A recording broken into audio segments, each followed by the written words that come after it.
Are you trying to convince your boomer parents to create an estate plan? Well, learn about this Red Army persuasion hack.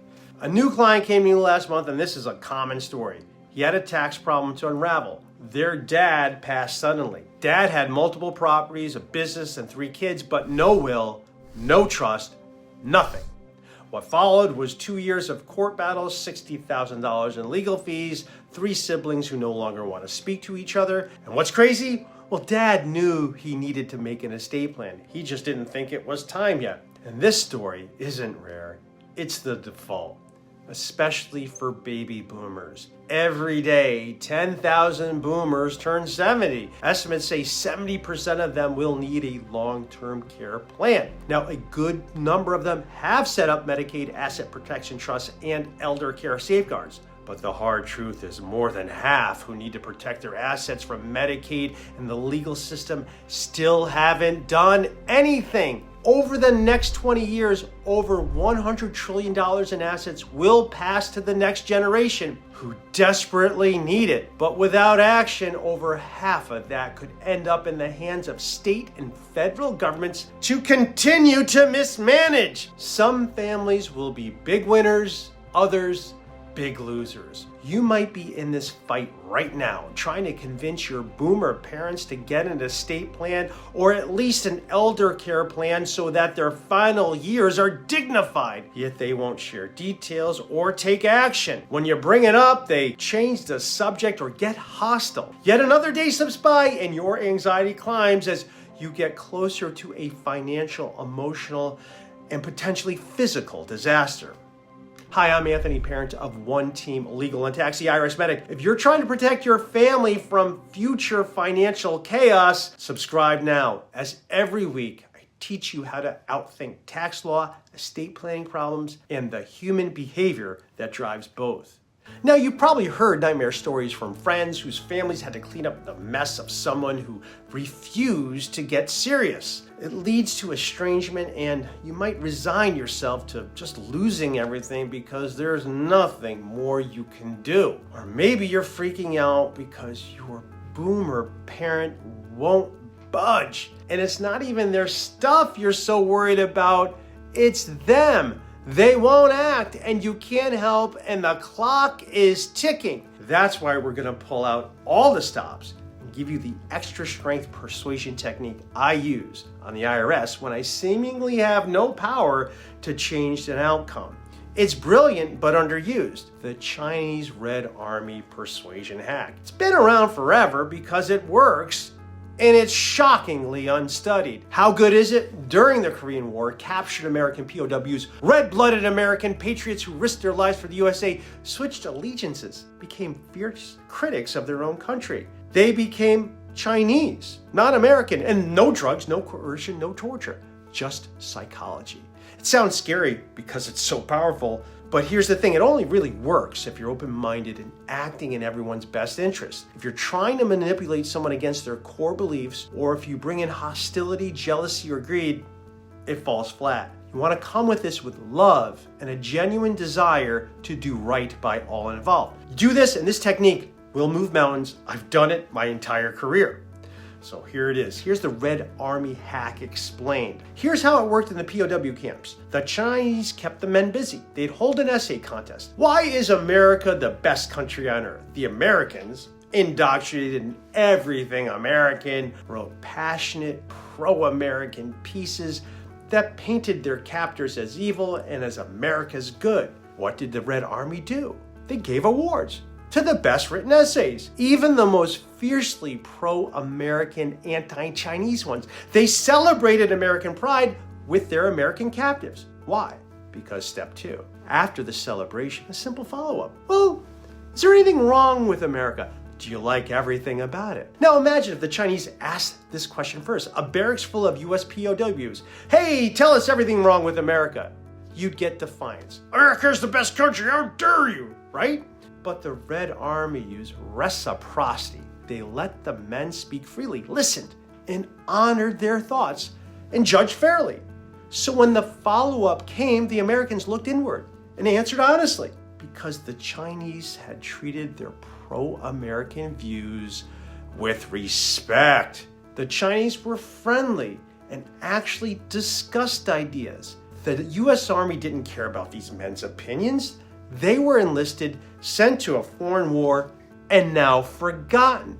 Because they felt respected and heard, the POWs told the Chinese what was wrong with America better than the Chinese ever could.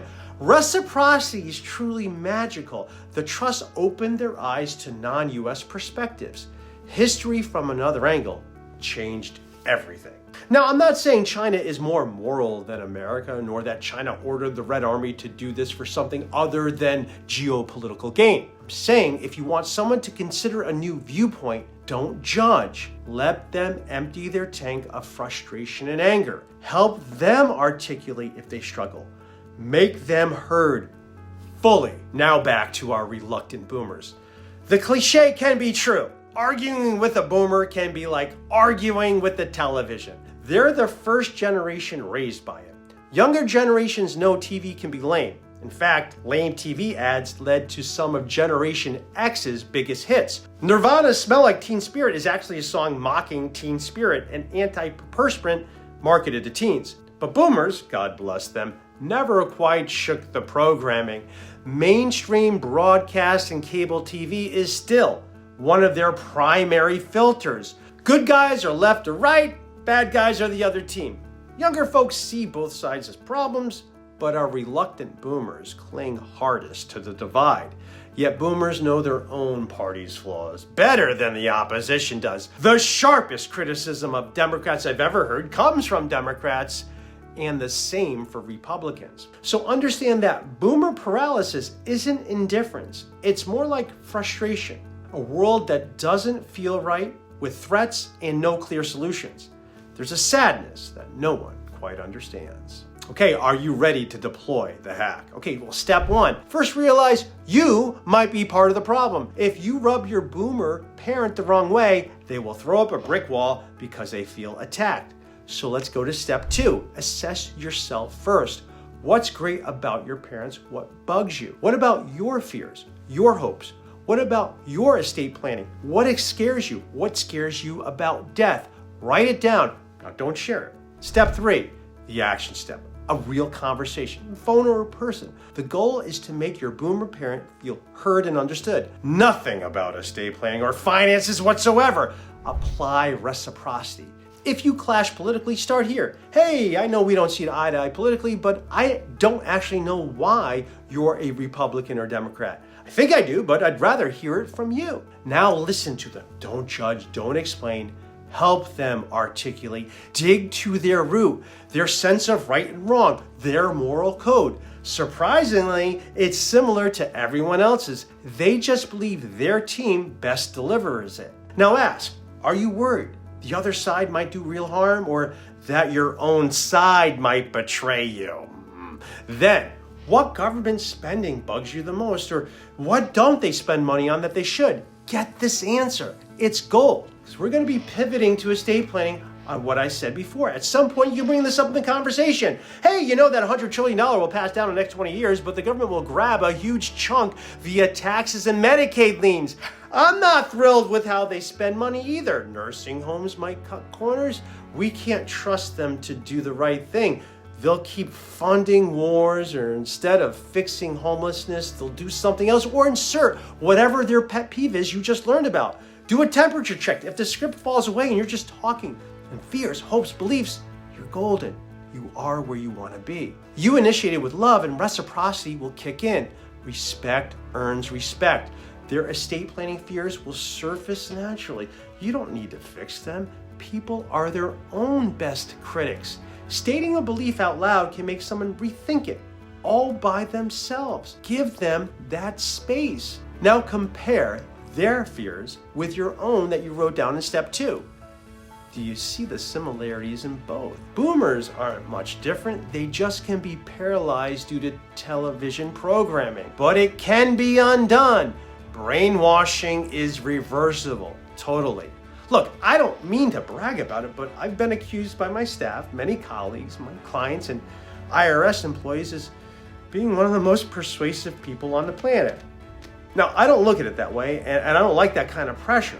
but I've used versions of this Red Army hack to get justice from IRS employees who don't have to be kind to my clients. So if it works on boomer IRS agents and officers, imagine what can be done with your own parents. This is Anthony, parent of One Team Legal and Tax, reminding you that being a great, giving, concerned, open-minded person can be the ultimate persuasion tool that may just help you secure what you and your parents deserve.